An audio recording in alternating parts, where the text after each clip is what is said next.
You water. Your neighbor barely seems to. So why do their porch pots still look full and yours went tired the week after the 4th of July? Same kind of flowers, same garden center, same hot sidewalk. And yet one porch still looks like summer and the other looks like it gave up. Here's the part almost nobody tells you. By mid-July, the pots that fail usually aren't failing because you bought bad plants. They're failing because of a few small habits that stopped keeping up with the heat.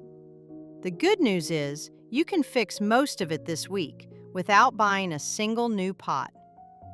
When you bring a pot home in May, it's easy.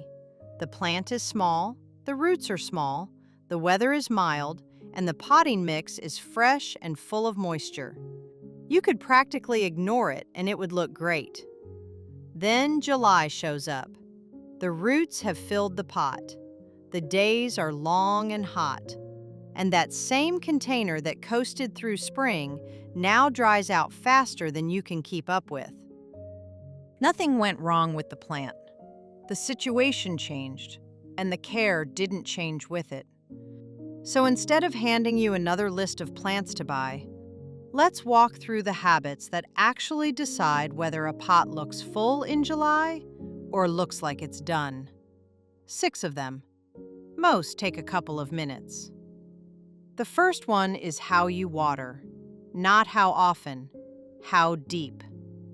Here's what happens on a hot evening.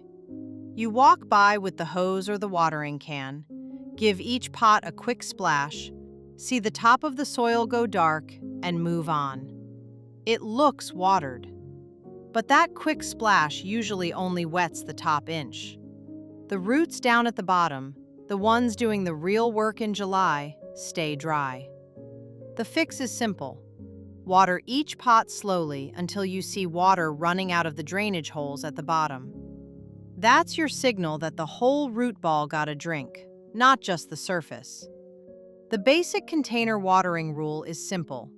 Use enough water each time that it reaches the whole root ball and drains from the bottom.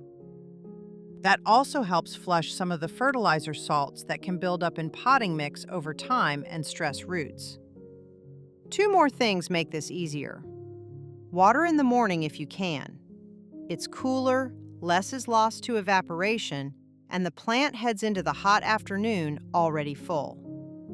And before you water at all, push a finger down into the soil about 2 inches. If it's still damp down there, you can wait. If it's dry, it's time. That 5-second check saves you from both underwatering and drowning a pot that didn't need it. One honest caveat.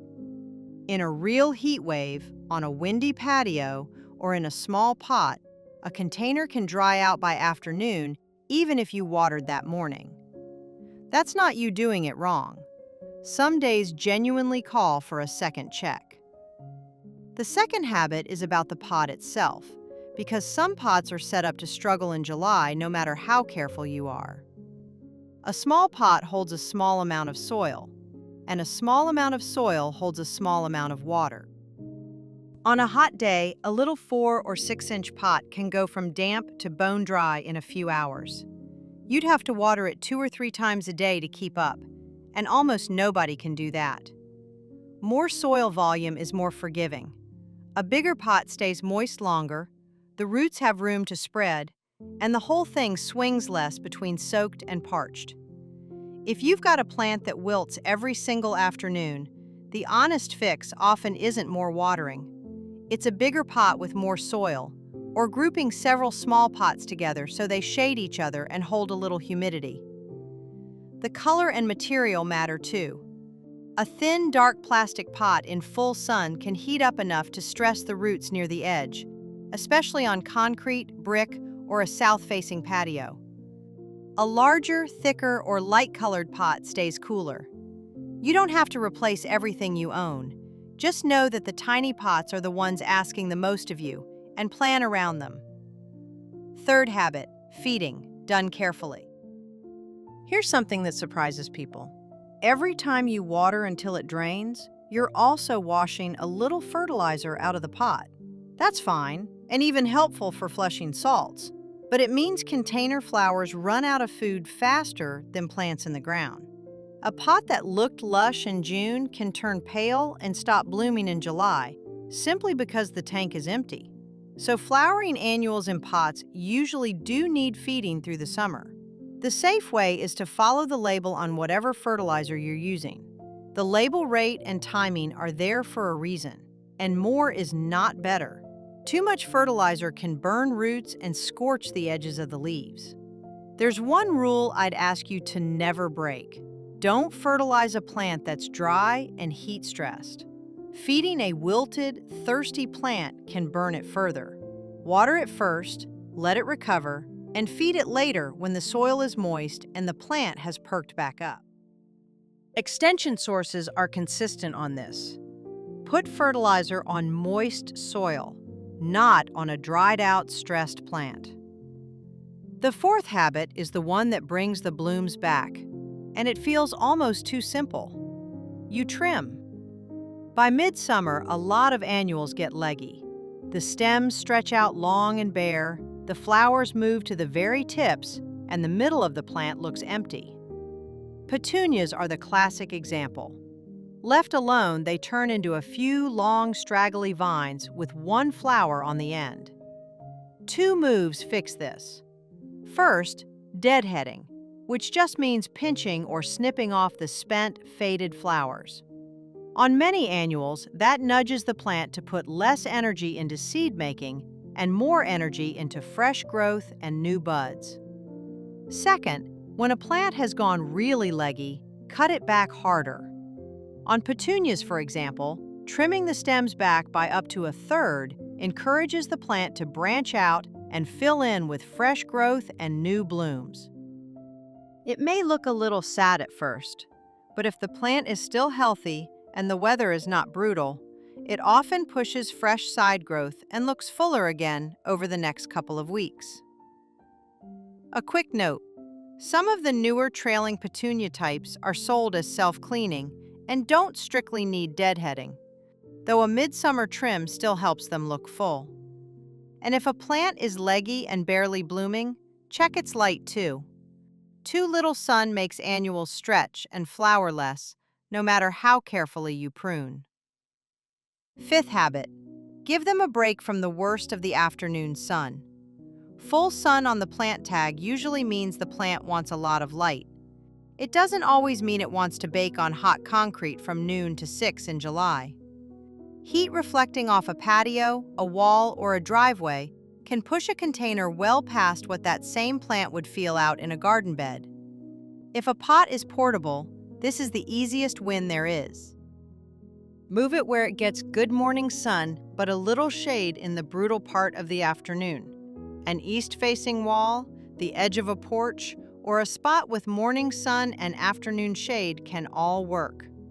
During a serious heat wave, moving your most stressed pots into shade for a few days can be the difference between recovery and losing them. If the pot is too big to move, you can shift things the other way. Bump the plant up into a bigger container or tuck a few pots together so they shade each other's soil. The goal is the same: less scorch on the roots, less water lost, less stress in the hottest hours. The sixth habit is really about working less, not more. It's for anyone who travels, works long days, or just doesn't want to be tied to a hose all summer. If keeping up with watering is the real problem, change the setup instead of trying to be more disciplined. Self-watering containers have a reservoir in the bottom that many thirsty container plants can draw from, so the potting mix stays more evenly moist between fills, and you're topping off a tank instead of guessing every day. They are especially useful for moisture-loving annuals, not for plants that prefer to dry out between waterings. For a group of pots, an inexpensive drip irrigation kit on a timer does the same job hands-free, delivering slow, even water to each container on a schedule. Neither one is magic, and you still check on your plants. A reservoir can run dry in a heat wave, and a timer can water a pot that's already wet after a rain, So you adjust with the weather. But for a lot of people, this is the honest difference between pots that limp through July and pots that actually look good while you get on with your life. Now, a couple of honest things, because I'd rather you trust this channel than oversell you. Sometimes a plant is just too far gone. If it's crispy brown down to the base, if the roots have rotted from sitting in water, or if it's been sliding downhill for weeks no matter what you try, you can stop pouring time into it. Pulling that plant and dropping in a fresh one, or combining whatever is still healthy into fewer good-looking pots, is often smarter and cheaper than nursing a lost cause into August. And not every pot wants the same thing. A pot of succulents and a pot of thirsty annuals can sit on the same patio and need almost opposite care. Sun lovers and shade lovers drink at different rates, and so do big pots and little ones. So treat each container as its own little situation. The finger in the soil check matters here too, because it tells you what each specific pot needs today, instead of you watering everything the same on autopilot. I'll also be straight with you about the promise. No habit keeps a container flawless and blooming at full tilt every single day of the summer. Heat, storms, and the plant's own natural cycle all play a part. What these habits do is keep your pots looking good far longer, with fewer sad stretches and fewer plants thrown in the yard waste bin. If this is the kind of practical, no-nonsense yard help you like, subscribing is the easiest way to see more of it, and it genuinely helps the channel keep making these. So here's what I do this week. Walk out to your pots in the morning. Push a finger into each one. Water the dry ones slowly until it runs out the bottom. Pinch off the spent flowers, cut back anything leggy, and move your most stressed pot out of that brutal afternoon sun. That's maybe 15 minutes. No new plants, no gimmicks. Give it a week and watch how much better those same pots look. I'd love to hear which pot is giving you the most trouble this summer. Tell me in the comments what it is and where it sits, and let's figure out what it actually needs.